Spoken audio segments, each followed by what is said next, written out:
From table name, सही हो रही है, कल चल भी रहा था। तो अभी ये इनवैलिड ऑब्जेक्ट क्यों बोल रहा है, मेरा वो सवाल है।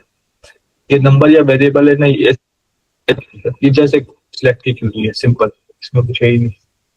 ये देखो आप, मैं चला रहा हूँ, इनवैलिड ऑब्जेक्ट बोलेगा, नहीं समझ आ रही? नहीं। अच्छा मैं बताता हूँ, देखो हमने ना, जब मैंने ये अपना लैपटॉप बंद कर दिया, ठीक है, दोबारा ओपन किया ना उसने, आपने देखा था यहाँ पे उसने एक ये ऑब्जेक्ट मांगा था। ये देखो, ये इसी में इसको अभी क्रिएट कर दूंगा। देखो ये ऑब्जेक्ट, ये आया था, इंटरफेस आया था आपके सामने, जैसे मैंने अभी ये एसक्यूएल कनेक्ट किया था दोबारा, ठीक है। तो मैंने इसको कनेक्ट कर दिया, ठीक है। अब कनेक्ट किया ना, आप भी देखो, मैंने कल आपको चीज बताई थी कि ये टेबल किस डेटाबेस में था, क्लास 1 के डेटाबेस में। समझ रहे हैं आप? क्लास 1 के डेटाबेस में ये टेबल था। अभी यहाँ पे कौन सा डेटाबेस सिलेक्ट हुआ हुआ है, मास्टर, ठीक है। तो आपने यहाँ पे देखना चाहिए था आपको कि ये कौन सा डेटाबेस सिलेक्ट हुआ हुआ है। हम यहाँ से, अगर यहाँ से क्लास 1 सिलेक्ट कर ले, ठीक है, या यूज क्लास 1 कर ले, ठीक है, बात एक ही है। मैं यूज करूंगा, ये यूज हो गया, अभी क्लास 1 यहाँ पर शो कर रहा है। अभी देखो आप, एग्जीक्यूट, आ गया डेटा।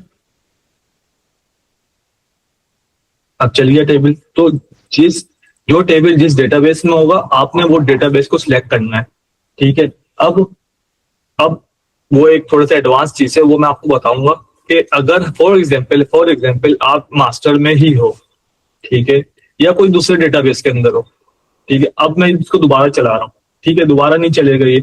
तो हमें इसके पीछे डेटाबेस का नेम देना पड़ता है, किस डेटा, क्लास 1, ठीक है। हमने इसका स्कीमा बताना पड़ता है, स्कीमा मैं आपको बाद में बताऊंगा, इसको ये स्कीमा थोड़ा एडवांस लेवल पे जब हम थोड़ा सीखना शुरू कर देंगे, स्कीमा में बताऊंगा आपको कि स्कीमा होता क्या है।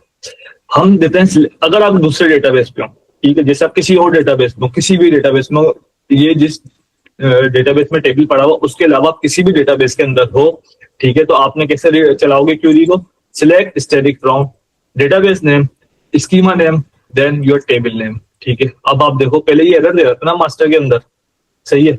अभी आप देखो इसको, ये चलेगा। समझ आई बात की? चले, एक को आ गई, 3 बाकी है अभी भी। अब्दुल्ला आप बताएं कि आपको समझ आई है, मैं दोबारा बता देता हूँ।